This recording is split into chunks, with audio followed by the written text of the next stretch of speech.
It's Chelsea back again, and I'm of course the least knowledgeable, most entertaining football analyst on the internet, so you've come to the right place. Now this is of course my follow-up video I did last week talking about who I want the Vikings to draft, and I talked about what are the biggest needs the Vikings still have, and I was going to fill in the holes. Well, as I said, I don't know anything about college football, so we're going to change it up just a little bit, and we're going to look at this article by Jordan Reed on the Vikings age. I will leave a link to this article in the comment section down below. I want you guys to give me your opinions on these players. If you guys know anything about college football, I'm sure it's more than I do. So please help me out and give your analysis in the comment section down below on these players. I'll tell you what I know, but I don't know a whole lot. So without any further ado, let's get to it, and I'll act like I know what I'm talking about when I really don't. So starting off at Dan Feeney, what I've seen, he's the number 2 ranked guard, so it sounds really good. He's got a good mix of size and speed. He's a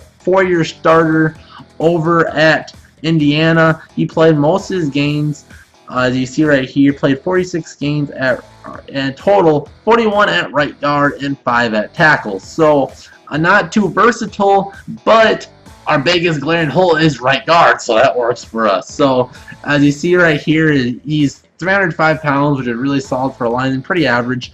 Otherwise, there we have his combine results. Tell me down below if that's good. I have no idea. It looks good from any sense. He's a second-round talent. I'm assuming that's really solid. So moving on to the first third-round pick, we're talking about the center from Ohio State, Pat Elflein. Apparently, it's saying that he's the safest lineman to pick. It says right here. Apparently, he struggles in the passing game, or not passing game, the running game. I'm dumb. I just read this thing. He doesn't get a lot of he doesn't get a lot of push to clear out lanes, so some defenders will be able to jump off that and make the play. But otherwise, looks like a really solid pick. Our centers for the Vikings right now are pretty bad. Joe Berger, like I just said, he's really bad. He's really good, but he's really old. I think he'll retire in a year or two. And right behind him, Nick Easton, who I think could possibly be the center of the future, but if we can upgrade that position, that's really nice. And immediately back Pat Elflein, if our right guard doesn't quite cut it, he can play center, and Joe Berger right guard. But if we get both of them, they're both starting caliber for next year, I think it's a really good pick. Our whole line is really solid at that point. So next, for our second, third round pick, we're going on the defensive side of the ball and get a cornerback from Houston, Howard Wilson. Now, I of course know nothing about him because I am your boy J.O.C., the least knowledgeable Vikings YouTuber on the planet, but I will be entertaining for you guys. So, what this article is talking about is unsure whether Alexander will be able to assume the nickel spot void left by Munnerlyn and lack of depth behind their top 3 corners. Former Houston Ball Hawk Howard Wilson is the cornerback of Zimmer's choice. So, from what I can tell, he's a very athletic guy. Let's look at his combine results. The only thing I really know a whole lot about is 40 time. 40 time 4.57. That is okay for a cornerback that's not blazing fast, but he'll get the job done.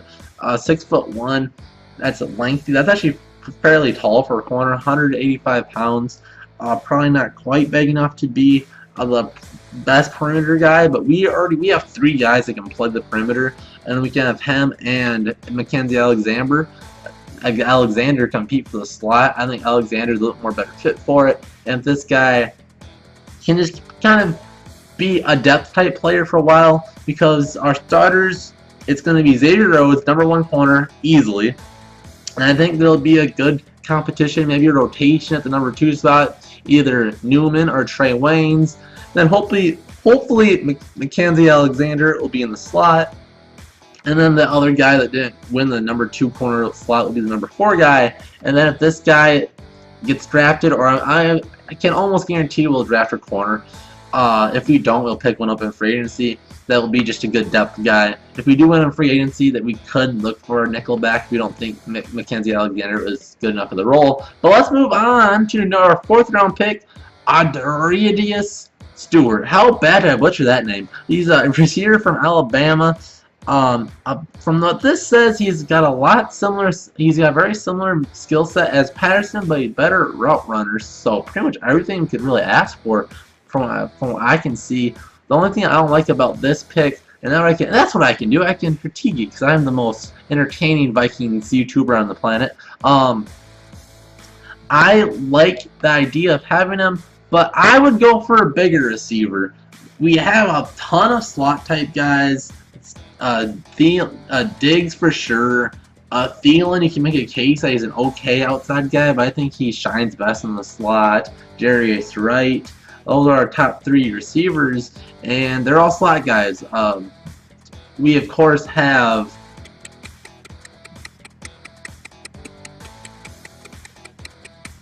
Laquan Treadwell, that didn't play enough last year for me to even remember his name, but I think he's an option to. I think Laquan Treadwell needs to be a starter next year, or else it's going to be really big bust territory. But don't put a bust on Treadwell quite yet. Look at Jadeveon Clowney on the Texans. Bust first year. Now he's one of the best edge rushers in the game. So don't look past Laquan Treadwell. But I would like a number 2 6-foot over guy to be another option there. Actually, we can look at right over here at the wide receivers. This is what I wasn't gonna do for the video, but I was like, okay, I don't know anything about these guys, so let's just do this. A guy that'd be a sneaky pick, Mock Hollins, senior from North Carolina, 6'4", 220 pounds at a 4th round value according to the CBS list. I would like that guy.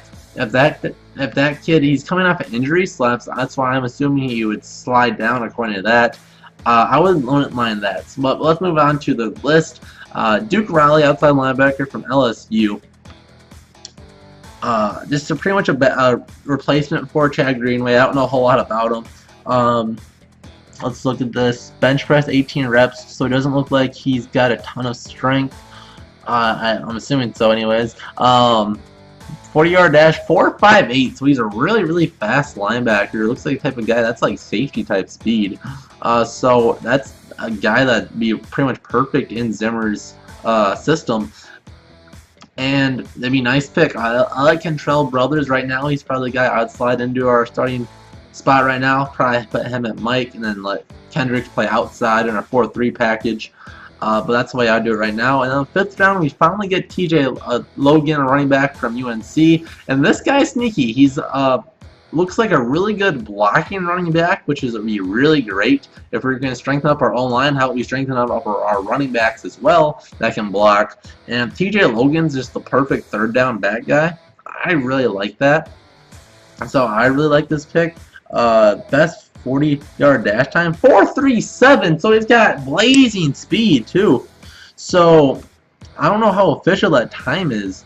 I'll look on the CBS because I had the running backs pulled up too, because that's what I was going to look at. The running back I was looking at is Joe Mixon. That's what the Vikings have been tied to most often, and he's a really natural runner, so I don't mind him as well. There's of course a controversy with him and his wife, but if we can get over that and we trust that, I wouldn't mind that. So this has TJ Logan, 5th or 6th round. So this is 5th round pick. So it'd be right around the possibility of getting him.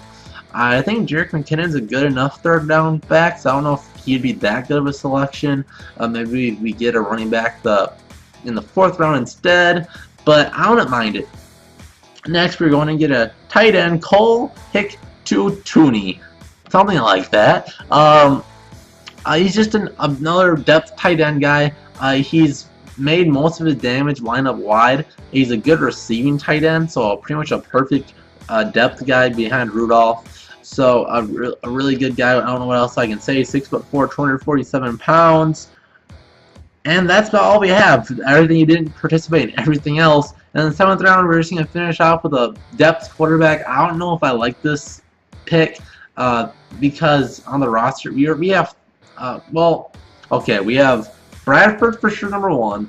Teddy's a giant question mark. I don't even know if you consider him a quarterback. He'll probably be on the PUP list for a few weeks at the very least. But then you have Case Keenum, then Taylor Heineke. So I guess if you want him to compete with Taylor Heineke for that number 3 spot, that's always an option. Let's see. Best 40-yard dash time, 4.64, so that's okay for a quarterback. So I don't know. I like Taylor Heineke. I like what he brings, but 6'3", 216-pound experimental quarterback, maybe slide around on the practice squad. Not a bad pick, but 7th round, maybe get a fullback. Maybe there's other positions. What I'm trying to say. There's always more linebacker. You can't go around with drafting another lineman. God knows we need more of those. Defensive tackle, that was a position that wasn't in this mock draft at all, and that's something that I would like a whole lot of. We had a quarterback, we had a tight end, we had a running back, we had an outside linebacker, we had a receiver, we had a corner, we had a center, and a guard. So we had a bunch of needs. The center is not that big of a need, because like I said, Nick Easton is a guy that I wouldn't mind being the guy for the future, because I think we've seen enough that he's a good enough blocker, despite that failed snap. Alright, if you can excuse that, I think he's good enough. I don't mind corner. I don't mind receiver. We need a corner. We need a receiver. We lost 2 of those.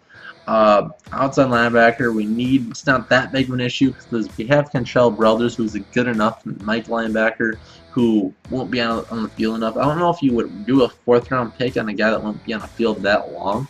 So that's another one that could be different. But of course, if you guys want me to do a follow-up after the draft, seeing if any of these picks are right at all, and we can give my boy Jordan Reed a thumbs up, make sure to subscribe to the Vikings AG. Give them love. They do really great articles, so make sure to go over there and support their cause. Otherwise, this is JoZ, and we'll see you guys in the next JoZ Vikings video. See ya.